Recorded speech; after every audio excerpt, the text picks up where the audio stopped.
जय मसीह की। मैं पास्टर कृष्णा कुमार आप सब लोगों का हृदय से स्वागत करता हूं और धन्यवाद देता हूं हमारे परमेश्वर पुत्र प्रभु यीशु मसीह का, जिसके नाम से हम सब लोग लगातार मिलते जा रहे हैं। मैं विश्वास करता हूं कि आप सब लोग प्रतिदिन विश्वास में बढ़ते जा रहे हैं, प्रार्थनाओं में बढ़ते जा रहे हैं, वचन में सीखते जा रहे हैं और आपके घर की बहुत सारी समस्याएं भी प्रभु यीशु मसीह में ठीक होती जा रही हैं। इसके लिए हम बहुत बहुत परमेश्वर को धन्यवाद देते हैं। तो आइए आज की सुबह में हम जो है आगे बढ़े आज के वचन के लिए। प्रियो, तो आप मेरे साथ निकाल लीजिए आज जिसके ऊपर हम लोग मनन करने वाले हैं, मत्ती रचित सुसमाचार उसका 3 अध्याय और 1 से लेकर के 12 वचन तक, जिसके ऊपर में हम लोग पढ़ेंगे और मनन करेंगे।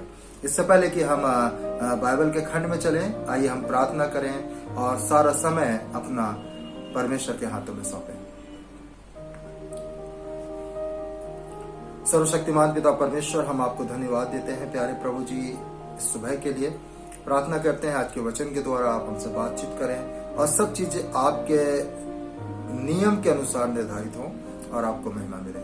आपके नाम को ऊंचा उठाते हैं और धन्यवाद देते हैं। धन्यवाद के साथ ये प्रार्थना यीशु मसीह के नाम में करते हैं, आमीन। प्रभु का धन्यवाद हो और मैं विश्वास करता हूं कि आप सब लोग ठीक हैं, मसीह यीशु में बढ़ रहे हैं। परमेश्वर विश्वास योग्य है, भरोसा रखिए और उसके विश्वास योग्यता में बढ़ते जाइए। मेरे साथ निकाल लीजिए, आप लोगों ने निकाल लिया होगा शायद, यानी तो निकाल लीजिए मत्ती रचित सुसमाचार उसका 3 अध्याय 1 से लेकर 12 वचन तक।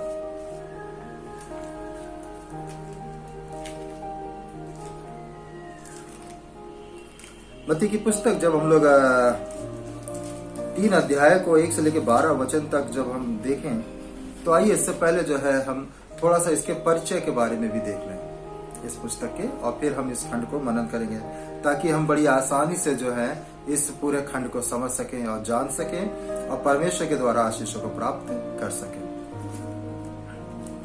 प्रभु यीशु मसीह के स्वर्ग जाने के करीब 20 या 30 वर्ष के बाद पवित्र आत्मा ने मत्ती को प्रेरित किया कि वो प्रभु यीशु मसीह की जीवनी को लिखे।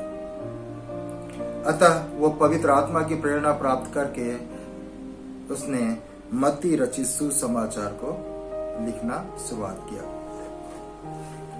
प्रियो, मत्ती की जो पुस्तक है ये हमें नए नियम का परिचय कराती है और साथ ही साथ हमें नए नियम में प्रवेश भी कराती है। अगर आप मरकुस की पुस्तक पढ़ें या प्रेतों के काम की पुस्तक पढ़ें तो आपको बड़ी ही घटनाएं समझ में नहीं आएंगी, बहुत मुश्किल हो जाएगी। लेकिन जब आप मत्ती रचित सुसमाचार से शुरुआत करते हैं तो ये जो है बड़ी आसानी से नया नियम शुरुआत होता जाता है। तो मत्ती की जो पुस्तक है ये एक पुल है जो पुराने नियम से नए नियम में हमें प्रवेश कराता है और कराती है और नए नियम का परिचय देती है। इस पुस्तक का जो विशेष उद्देश्य है वो ये है कि यीशु ही दाऊद का पुत्र मसीह है, जिसकी बहुत समय से लोग प्रतीक्षा कर रहे थे, जिसके विषय में पुराने नियम में भविष्यवाणियां की गई थी, वो सब चीजों को पूरी होती हैं। मत्ती की पुस्तक जो है यीशु मसीह की वंशावली को बतलाती है। ये बताती है कि जो इब्राहिम और दाऊद से परमेश्वर ने वाचा बांधी थी, उन वाचाओं को परमेश्वर पूरी करते हैं। दाऊद के साथ परमेश्वर की वाचा बांधी थी कि देखो तुम्हारे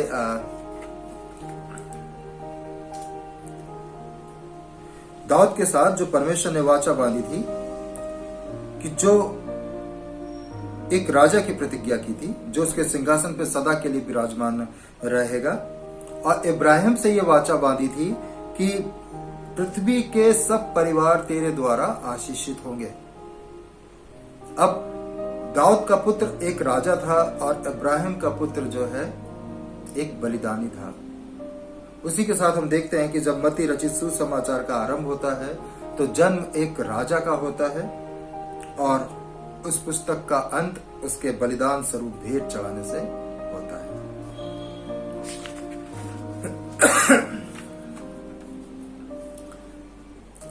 जो दूसरी विषय इस पुस्तक के बारे में लिखते हैं कि मत्ती जब इस सुसमाचार को लिखता है तो वो यहूदियों को सब प्रकार से समझाने का और संतुष्ट करने का प्रयास करता है, और वो बताता है कि केवल यीशु मसीह में प्रतिज्ञाएं जो की गई हैं, यीशु मसीह से संबंधित भविष्यवाणियां सब पूरी हो रही हैं। और वह अपने इस सुसमाचार के अंदर में जब वो लिखता है तो 39 बार जो है पुराने नियम के बारे में जो है वो पुराने नियम के संदर्भों का प्रयोग करते हैं। 13 बार उसने ये कहा है कि ये घटना इसलिए लिखी गई कि जो बातें परमेश्वर यहोवा ने भविष्यवक्ता से कही थी वो पूरी हो जाए। मत्ती हमारे संबंध को भी जो है पुराने नियम के साथ में जोड़ते हैं। लगभग हर एक पृष्ठ पर हर एक प्रयास करते हैं वो जोड़ने का कि सुसमाचार का संबंध भविष्यवक्ताओं से है, और ये दर्शाना चाहते हैं कि उसकी समस्त शिक्षाएं प्रभु यीशु मसीह नामक व्यक्ति और उसके राज्य में पूरी होती हैं। तो पहली बात जो मैं बताना चाहूंगा कि वो बताते हैं, ये मत्ती की पुस्तक जो है वो उद्देश्य जो बता रहे हैं, ये नए नियम को जोड़ती है। नए नियम का एक पुल है जिसके द्वारा हम नए नियम में प्रवेश कर पाते हैं, और वो बताती है कि जो परमेश्वर ने दाऊद से प्रतिज्ञा करी थी, जो इब्राहिम से प्रतिज्ञा करी थी, पूरी करते हैं। दाऊद से कि तेरे राज्य का अंत ना होगा, उसका बेटा राजा बना, और इब्राहिम से कि तेरे द्वारा पृथ्वी के समस्त परिवार आशीष पाएंगे, और उसका बेटा एक बलिदानी बना। तो वो बता रहे हैं कि यीशु मसीह राजा के रूप में आए और अपने बलिदानी रूप में आकर के जो है इस पुस्तक का अंत करते हैं। दूसरी बात, वो यहूदियों को देखते हुए सारी पुस्तक को लिखते हैं, यहूदी मान्यताओं के अंदर में सारी पुस्तकों को लिखते हैं, और वो हर एक पृष्ठ में बतलाते हैं कि मसीह हमारे जीवन से जुड़ा है, हमारी की गई भविष्यवाणियों से जुड़ा हुआ है, और साथ ही साथ वो यहूदी इतिहास को भी बहुत अच्छी से जानते हैं। और इसमें संदेह नहीं कि मत्ती जो है एक यहूदी थे, वो रोमी साम्राज्य के अंदर में जो है शासन के अंदर में कफरनहूम के अंदर जो है महसूल लेने का काम करते थे, चुंगी लेने का काम किया करते थे, और वहां से प्रभु यीशु मसीह ने उनको बुलाया और अपने 12 चेलों के नाम में उनको शामिल किया। इसमें कोई शक नहीं कि मत्ती जो है बहुत ही व्यस्त व्यक्ति था। प्रभु ने उसको अपने राज्य में बुलाया और 12 चेलों के अंदर में उसका नाम शामिल होता है। अब मत्ती की ये जो पुस्तक है, मलाकी की पुस्तक और मत्ती की पुस्तक के बीच में 400 वर्ष का एक बहुत बड़ा गैप है, और मत्ती की पुस्तक जो है, मलाकी की पुस्तक और मत्ती की पुस्तक के बीच में 400 समय का जो खामोशी है, उस खामोशी को ये पुस्तक जो है खत्म करती है, समाप्त करती है। अब नए नियम की पुस्तक शुरुआत होती है। अगर आप देखें तो पुराने नियम में 39 पुस्तक हैं, 39 पुस्तक हैं, और अब मत्ती जब इस पुस्तक को लिखते हैं तो ये परमेश्वर के वचन के अंदर में इस पुस्तक को 40वें स्थान पर रखा गया है। ये 40वीं पुस्तक है, और 40 नंबर का जो है बाइबल के अंदर में बड़ा महत्व रहा है, परख का समय रहा है। ये 40 नंबर का जो समय है, जिसमें काफी परख हुई है, और मैं कुछ उदाहरण देकर के भी आपको बताना चाहूंगा। 40 दिन प्रभु यीशु मसीह ने फास्टिंग करी और शैतान उनकी परीक्षा करता रहा। 40 वर्ष तक इजरायली जंगल में भ्रमण करते रहे, और 40 दाऊद ने जो है 40 वर्ष तक राज्य किया। मूसा 40 वर्ष तक राजमहल में रहा, 40 वर्ष तक वो जंगलों में रहा। अगर ये देखें तो ये जो है एक समय बड़ा परख कर रहा है 40 वर्ष का।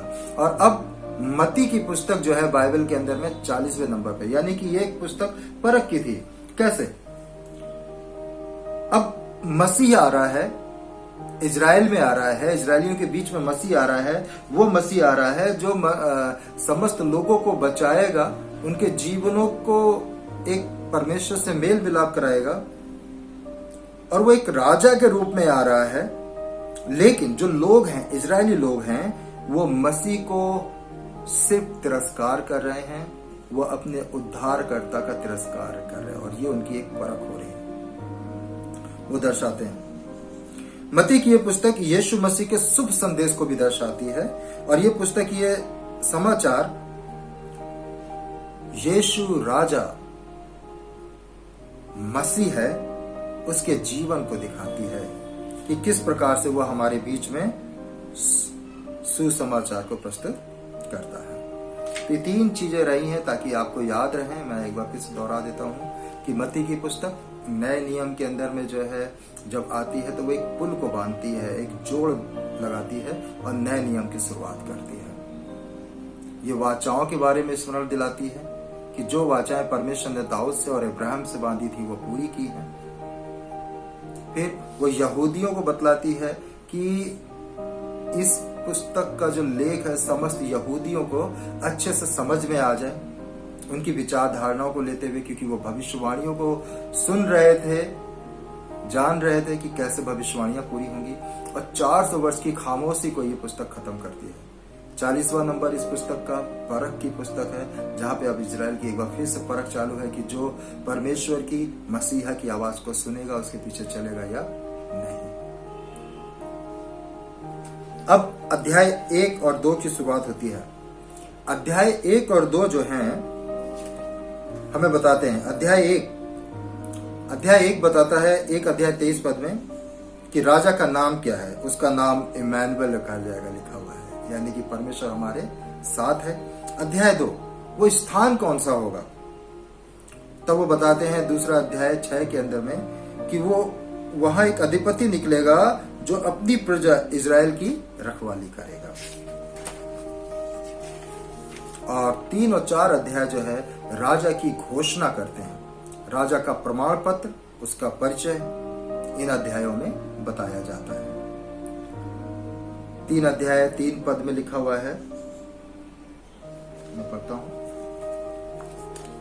3 अध्याय 3 पद, कि वही है जिसकी चर्चा यशाया भविष्यवक्ता के द्वारा की गई कि जंगल में एक पुकारने वाले का शब्द हो रहा है कि प्रभु का मार्ग तैयार करो और उसकी सड़कें सीधी करो। यानी प्रभु का मार्ग तैयार करो और उसकी सड़कें सीधी करो, उसके बारे में घोषणा की जा रही है।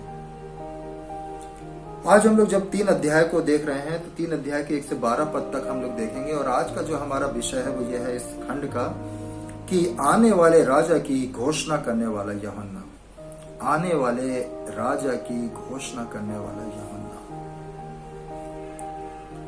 जब वो इस बात को बता रहा है कि राजा आने वाला है और वो उसकी घोषणा कर रहा है, तो वो इस संदर्भ में बता रहा है कि तुम अपने आप को अब तैयार कर लो, तुम अपने आप को अब उसके योग्य बनाना तैयार कर लो, क्योंकि तुम्हारे घर में कोई आ रहा है, तुम्हारे पास कोई आ रहा है। प्रियो, जब हमारे घर में कोई आता है मेहमान, तो हम लोग जो है अपने घर की सफाई करते हैं और अन्य कार्यों को करते हैं ताकि जब वह आए तो बड़ा अच्छे से पाए, हमें तैयार पाए, रेडी पाए। ऐसा नहीं कि आप उसके सामने कोई कार्य करेंगे, मतलब आप पूरी तरह से अपने आप को तैयार कर लेते हैं। उसी तरह से बता रहे कि तुम्हारे बीच में अब आने वाला है, राजा आने वाला है, अब तुम अपने आप को तैयार करो ताकि जब वह आए तो तुम तैयार पाए जाओ। आने वाले राजा की घोषणा करने वाला यूहन्ना। हम देखते हैं, इसको मैंने 3 भागों में बांटा है और हम इसको 3 भागों में जो है अध्ययन करेंगे क्रम अनुसार से। पहली बात जो हम देखेंगे इस खंड से, राजा की घोषणा करने वाला यूहन्ना में, कि उसका संदेश। पहले 2 पद और 7 और 10 पद यहाँ पे लिखा हुआ है, मैं पढ़ देता हूं। उन दिनों में यूहन्ना बपतिस्मा देने वाला आके यहूदिया के जंगल में ही प्रचार करने लगा कि मन फिराओ क्योंकि स्वर्ग का राज निकट आ गया है। उसका संदेश, उसके संदेश में एक बात जो आती है, पहली हम देखेंगे कि मन फिराने के कार्य पर केंद्रित है, कि मन फिराओ और कार्य करो। विशेष करके वो बताता है कि पश्चाताप जो है, पश्चाताप करना अच्छी बात है, लेकिन पश्चाताप का थोड़ा सा मैं बता दूं, पश्चाताप का अर्थ क्या है। पश्चाताप का अर्थ है किसी व्यक्ति के मन को बदलना, बुरी चीजों से निकल के सही चीजों की तरफ चलना। अब वो बताते हैं कि मन बदलना जो है, इस बात इस बात का प्रतीक है कि अब तुम्हारे कार्य बदल चुके हैं, और जब तक बदले हुए कार्य नहीं है तब तक तुम्हारा मन कैसे बदला है? पश्चाताप किया है, तुम्हारा मन बदला है, तो अब तुम्हारे कार्य भी बदलने चाहिए, पहले जैसे कार्य नहीं होने चाहिए। और यूहन्ना बपतिस्मा देने वाले वो बता रहे, वो पश्चाताप से संतुष्ट नहीं है, वो चाहते हैं कि जो तुमने मन फिराया है अब उसके अनुसार काम भी करो, अब मसीह की तरफ चलना शुरुआत करो। तभी वो 8 पद में लिखते हैं, 3 अध्याय के 8वें पद में, कि इसलिए मन फिराव के योग्य फल लो,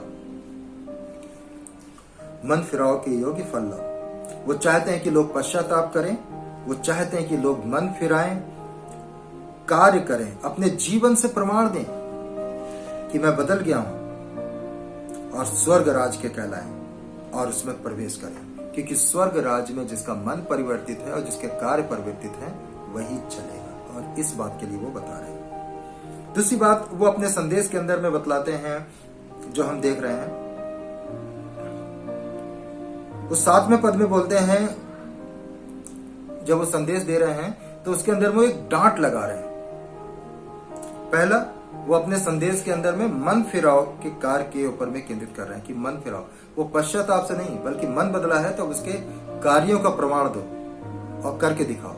दूसरी बात, वो अब उनके संदेश के अंदर में एक डांट है, और ये डांट कैसी है? 7वें पद में लिखा है, हे सांप के बच्चों, सांप के बच्चों। बहुत सारे लोग जो हैं विभिन्न प्रकार से लोगों को डांटते हैं। यूहन्ना ने यहाँ पे जो डांट लगाई है वो लगाई है, हे सांप के बच्चों। विभिन्न प्रकार के अंतर्गत में जो लोग हैं एक दूसरे को डांटते हैं, अलग अलग शब्दावली के अंदर में। यहाँ पे यूहन्ना जो है जब प्रचार करते थे, जब संदेश सुनाते थे, और जब वो बपतिस्मे की बड़ी बड़ी सभाएं को लगाते थे और बहुत सारे लोग बपतिस्मा लेने के लिए आते थे, तो उनको संदेश को सुनने के लिए बहुत ही दूर दूर से लोग आया करते थे, और आकर के उनके संदेश को सुनते थे, बपतिस्मा लेते थे। उसमें से बहुत सारे लोग होते थे जो चुंगी लेने वाले होते थे और पापी लोग होते थे, वो आके तो बपतिस्मा लेते थे। लेकिन जो फरीसी और शास्त्री लोग हैं वो आकर के सिर्फ देखते थे और जली कुकड़ी बातों को किया करते थे, और उनको इस बात का घमंड था कि हम तो परमेश्वर के बहुत नजदीक हैं, हम तो परमेश्वर के साथ हमारे संबंध बड़े अच्छे हैं, हम ठीक हैं, हमें इस बपतिस्मे की जरूरत नहीं है, और जो ये दे रहा है ये भी ठीक नहीं है, लेकिन कर रहा है तो करने दो इसको। इस तरीके की जो है वो अपने अंदर विचार रखा करते थे। और तब यूहन्ना जो है वहां पे बोल रहे हैं कि मत्ती 21 अध्याय के और 31 और 32 में भी लिखा है कि कुछ लोग जो वहां पे आते थे वो सच्चे हृदय से आते थे, चुंगी लेने वाले और लोग बपतिस्मा लेने के लिए। और तब यहां पर यूहन्ना जो है उन लोगों को डांट लगाते हैं। वो बोलते हैं कि हे सांप के बच्चों, इस शब्द का उपयोग करते हैं। और इस शब्द का उपयोग जो है प्रभु यीशु मसीह भी जो है ऐसी भाषा का उपयोग करते हैं 1-2 जगहों पे फरीसी और शास्त्रियों के प्रति। मैं आपको पढ़ के बताता हूँ मत्ती की पुस्तक में, मत्ती 12 अध्याय 34 पद में, हे सांप के बच्चों, तुम बुरे होकर कैसे अच्छी बातें कह सकते हो, क्योंकि जो मन में भरा है वही मुंह में आता है। प्रभु यीशु मसीह भी उन लोगों को डांटते हैं क्योंकि ये जो लोग थे अपने आप को धर्मी समझते थे, और ये प्रभु के वचन को समझाते तो थे, सिखाते तो थे, बताते तो थे, लेकिन उसके ऊपर में ये अमल नहीं करते थे, उनके जैसे इनके कार्य नहीं होते थे। इसी बात पे अब फिर से जो है आगे है राजा की घोषणा करने वाला यूहन्ना। उसके संदेश में शामिल है मन फिराओ के कार्य करो। दूसरी बात उसके संदेश के अंदर डांट है, और तीसरी बात वो बताते हैं कि उसके संदेश के अंदर में न्याय और दंड भी है, कि अगर तुम नहीं करोगे तो तुम जान लो कि तुम्हारे ऊपर दंड भी पड़ेगा और तुम्हारा न्याय भी होगा। और तब वो कहते हैं 10 पद में, 10 पद के अंदर में कहते हैं कि कुल्हाड़ा पेड़ों की जड़ पे रखा हुआ है। इसका मतलब है कि इजराइल ने पाप किया था और उसे पश्चाताप की आवश्यकता थी, जिसके द्वारा उससे परमेश्वर की महिमा करनी थी। लेकिन अब जो यहूदी अगुवे लोग हैं, इनकी जो आवश्यकता थी वो ये थी कि ये लोग जो है पश्चाताप करें, परमेश्वर के साथ सही से चलें और उन विधियों को, उन आज्ञाओं का पालन करें जो परमेश्वर ने अपने वचन के द्वारा कही है और अपने भविष्यवक्ताओं के द्वारा कही है। लेकिन ये ऐसा नहीं करते थे। ये ना तो स्वयं उन आज्ञाओं पे चलते थे, ना उनको फॉलो करते थे, बल्कि ये जो है लोगों को भी गुमराह कर दिया करते थे। जबकि इनका जो कार्य था कि लोगों को सही मार्ग पे लेकर के चलना है, लेकिन ये ना तो लोगों को परमेश्वर के भेद से परिचय कराते थे और ना ही जो है उनको परमेश्वर के ज्ञान के बारे में करते थे। और तब यहां पे लिखा हुआ है कि कुल्हाड़ा जो है पेड़ पर रखा हुआ है। क्या लिखा हुआ है, एक बार फिर से पढ़ लेते हैं जरा हम लोग।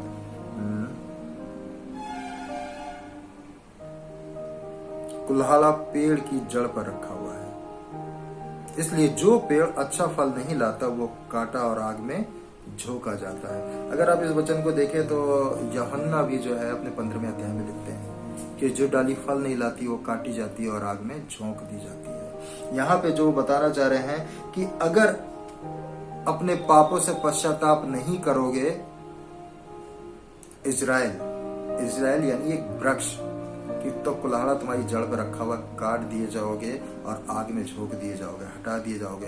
अब समय है तुम्हारे पास में कि तुम अपने आप को तैयार करो, पश्चाताप करो, मन फिराओ और मन फिराने के बाद कार्य करो।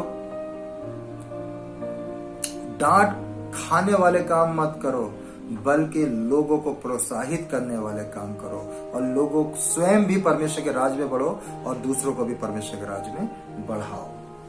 फिर वो इसके बाद वो बताते हैं, दूसरी बात जो हम देखेंगे उसके अधिकार के बारे में। यूहन्ना जब वो राजा की घोषणा कर रहा है, उसके संदेश को दे रहा है, साथ ही साथ मती जब बता रहे हैं यूहन्ना के बारे में और उसके अधिकार के बारे में 3 और 4 पद में कि ये वही है जिसकी चर्चा यशाया नबी के द्वारा की गई कि जंगल में एक पुकारने वाले का शब्द हो रहा है, प्रभु का मार्ग तैयार करो और उसकी सड़कें सीधी करो। पहली बात उसके अधिकार के अंदर में हम देखेंगे कि वो भविष्यवाणियों की तरफ से था। यूहन्ना का आगमन, उसका अधिकार जो था वो भविष्यवाणियों की तरफ से था। यशाया नबी भी उसके बारे में भविष्यवाणी करते हैं और ये यशाया नबी की भविष्यवाणी यहाँ पर लिखी हुई है अध्याय 40 3 पद में। जो भविष्यवाणियों के अंदर में लिखा गया था वो पूरा हुआ है, यानी कि यूहन्ना का आगमन भी जो है भविष्यवक्ताओं के द्वारा ही कहा गया, जो परमेश्वर ने अपने लोगों से कहलाया उसी के अनुसार हो रहा है। ये एक सत्य है, ट्रू है। दूसरी बात वो बतलाते हैं कि वो पुराने नियम के भविष्यवक्ताओं के समान ही आया। जैसे एलिया आत्मा और सामर्थ्य से भर के आया था, वैसे ही यूहन्ना भी आया और उसने जो है बहुतेरे लोगों को प्रभु की तरफ फेरा, बहुतेरे लोगों को, मनों को प्रभु की तरफ फेरा, वो बताते हैं। और उसका जो ये कार्य था ये भविष्यवाणियों की तरफ से ही था, उसके पास अधिकार था और अब वो सब पूर्ण हो रही थी। तो उसके अधिकार में शामिल है कि वो भविष्यवाणियों की तरफ से था, उसको ये अधिकार था। दूसरी बात वो बताते हैं कि वो भविष्यवक्ताओं की तरह ही जिया भी, रहा भी। उसके बारे में लिखा, उसकी पोशाक के बारे में लिखा है, अगर आप पढ़ें तो पाएंगे कि वो ऊंट के रोए के वस्त्र पहनता था और उसकी कमर में चमड़े का कटिबंध बंधा हुआ था। उसका भोजन टिड्डियां और बन मधु थी। यूहन्ना की पोशाक पुराने भविष्यवक्ताओं की तरह थी, जैसे एलिया पोशाक पहना करता था। और बहुत उन दिनों में जो बहुत ही निर्धन लोग होते थे, जिनके पास कुछ नहीं होता था, वही लोग टिड्डियों को खाया करते थे। यानी कि उसने जो है बहुत ही निर्धनता वाला जो है जीवन को जो है इस पृथ्वी पे व्यतीत किया।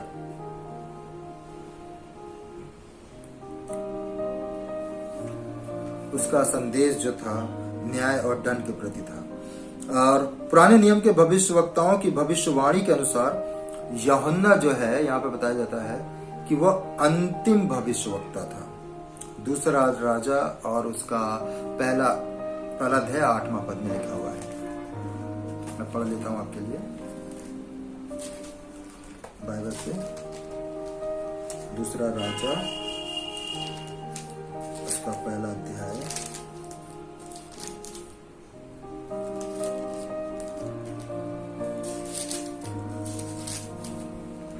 और 8वां पद। उन्होंने उसको उत्तर दिया, वो तो रोआर मनुष्य था और अपनी कमर में चमड़े का फेटा बांधे हुए था। और उसने कहा, वो तिप्सी एलिया होगा। उसके बारे में लिखा हुआ है कि वो सबसे महान था। और स्वयं प्रभु यीशु मसीह इस बात को कहते हैं कि वो सबसे महान भविष्यवक्ता था, नबी था। कहा, मैं पढ़ देता हूं, मत्ती 11 अध्याय और उसका 7 से 15 में। मत्ती यूहन्ना के बारे में बतलाते हैं।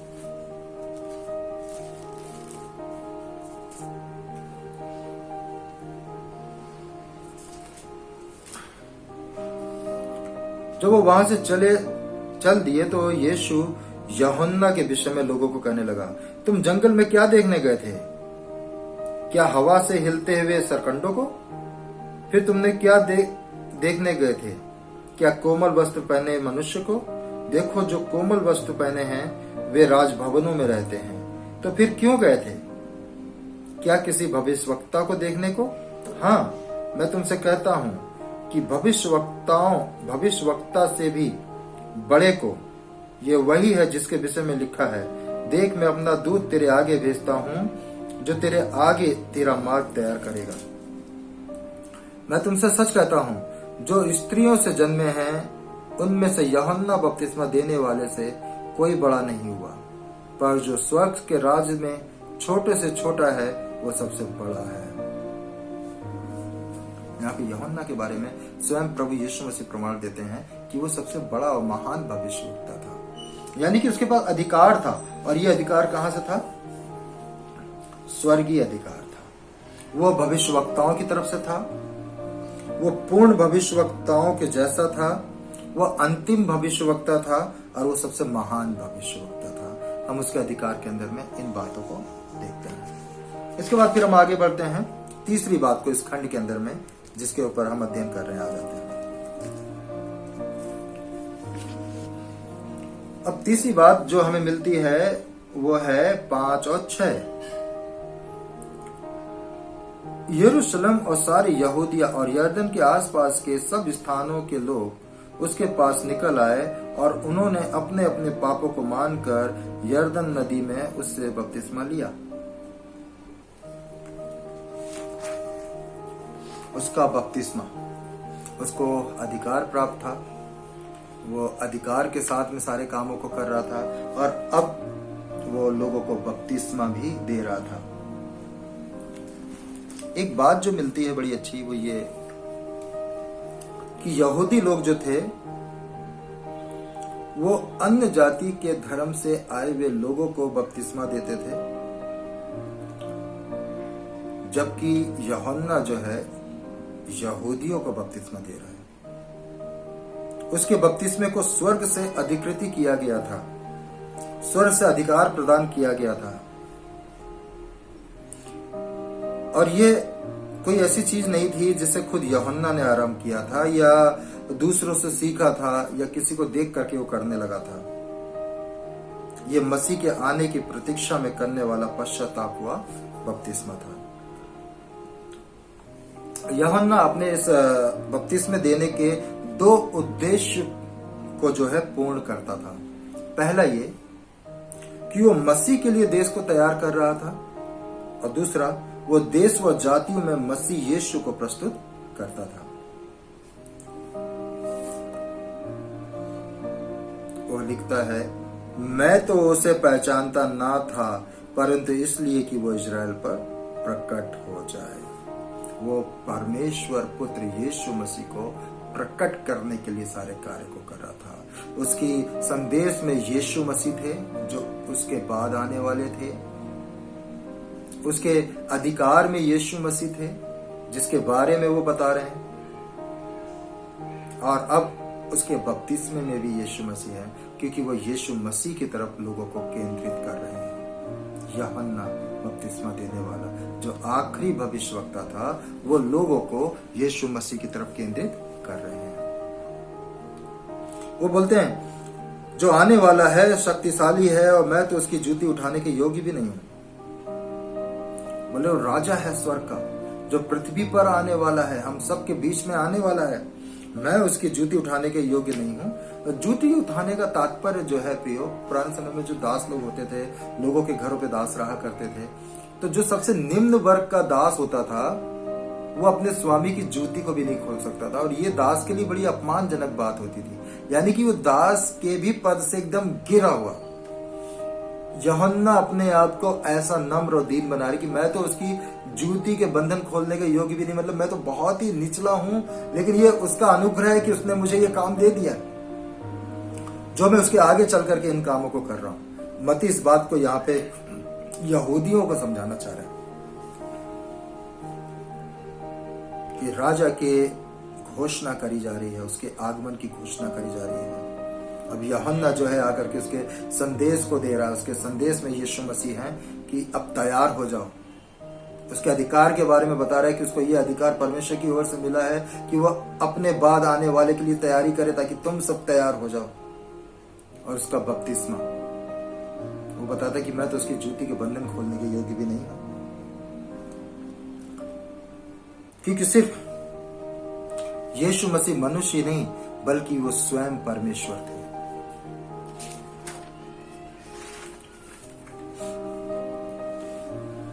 परंतु यहां पर जो यूहन्ना है, दो अन्य बपतिस्मे के उल्लेख को करते हैं। क्या है वो?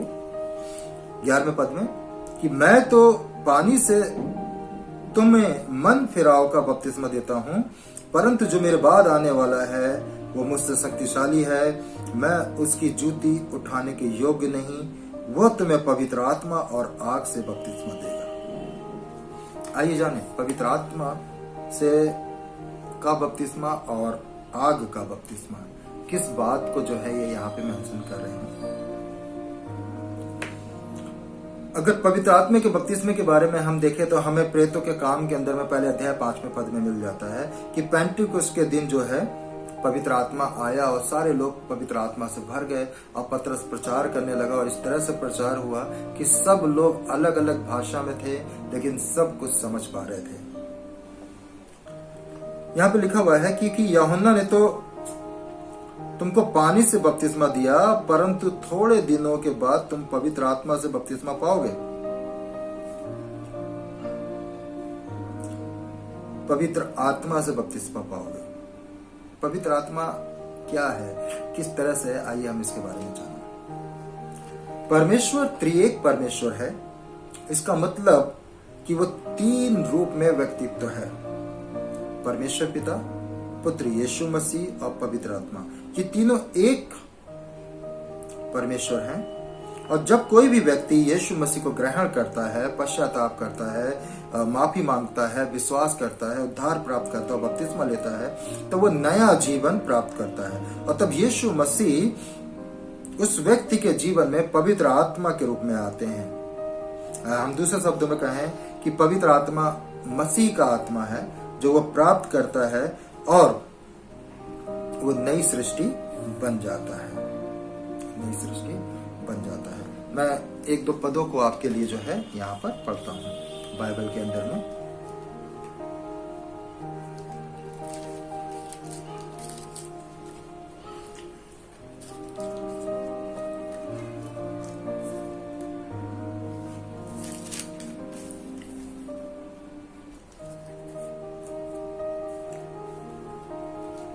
प्रकाशित वाक्य के अंदर में लिखा हुआ है 3 अध्याय 20 पद में, देख मैं द्वार पर खड़ा हुआ खटखटाता हूँ, यदि कोई मेरा शब्द सुनकर खोलेगा तो मैं उसके पास भीतर आकर उसके साथ भोजन करूंगा और वो मेरे साथ। यानी कि यहाँ पे स्वयं बता रहे कि अगर तुम प्रभु की आवाज सुन के प्रभु के सारी आज्ञाओं का पालन करोगे तो वो पवित्र आत्मा तुम्हें मिलेगा जो तुम्हारे भीतर आएगा और तुम्हारे अंदर आके रहेगा और तुमको नई सृष्टि बना करके लेकर के चलता जाएगा, बढ़ता जाएगा।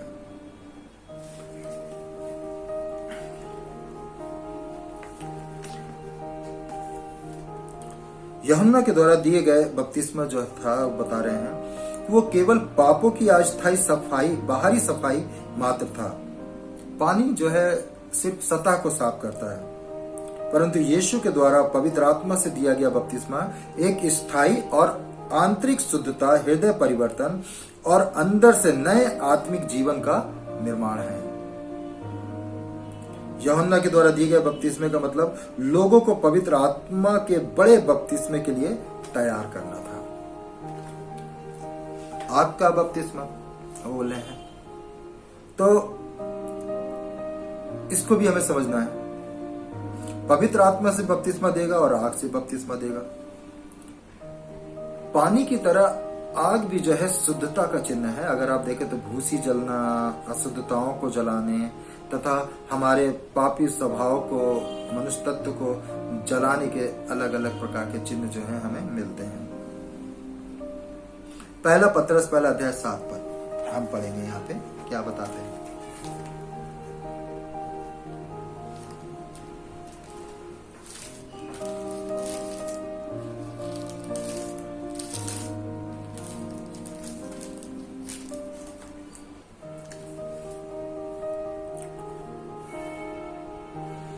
और वो इसलिए है कि तुम्हारा परखा हुआ विश्वास जो आग के ताए हुए नाशवान सोने से भी कहीं अधिक बहुमूल्य है, यीशु मसीह के प्रकट होने पर प्रशंसा और महिमा और आदर का कारण ठहरे।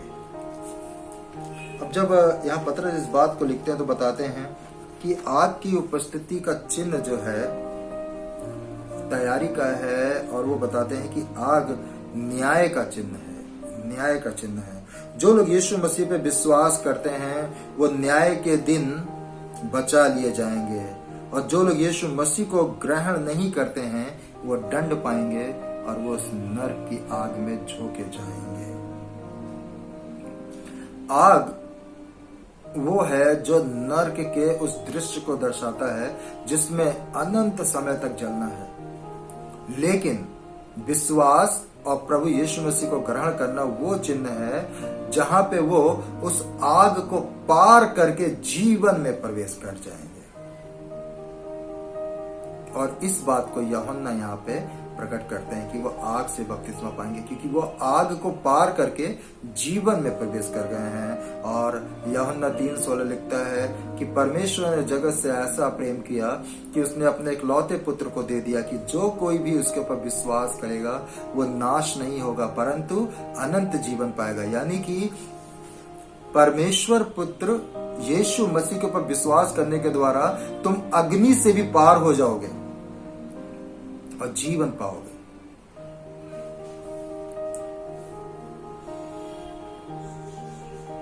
न्याय का चिन्ह है, और न्याय के दिन तुम बचा लिए जाओगे, आग के दंड में से निकाल लिए जाओगे। और अगर ये तभी होगा जब तुम यीशु मसीह को अपने उद्धारकर्ता के रूप में ग्रहण करोगे। और इसलिए वो ये 2 बपतिस्मे के बारे में जो है बताते हैं। प्रियो, हमने देखा कि यूहन्ना कैसे अपने राजा के विषय में बतला रहे हैं। हमने उसके बारे में जाना कि किस प्रकार से उसका संदेश, उसका अधिकार और उसका बपतिस्मा रहा।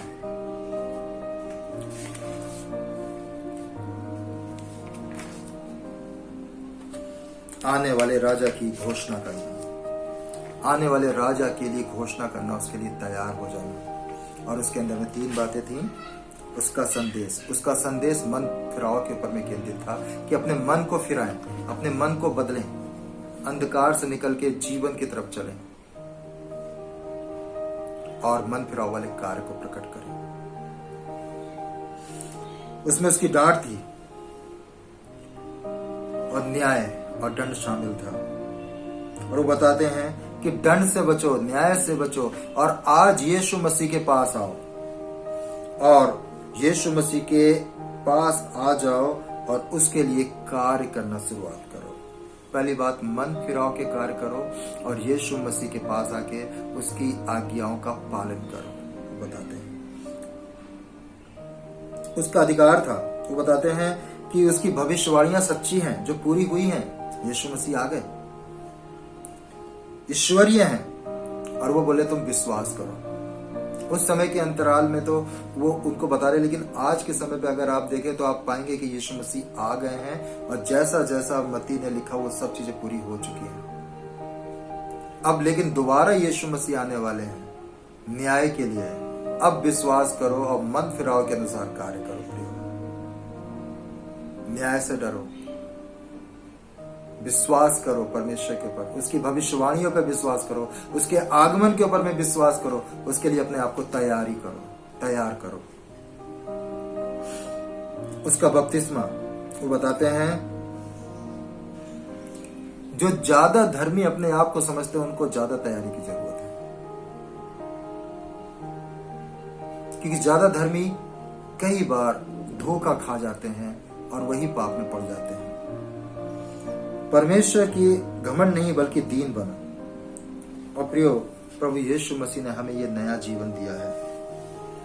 इस जीवन में नई सृष्टि बनो।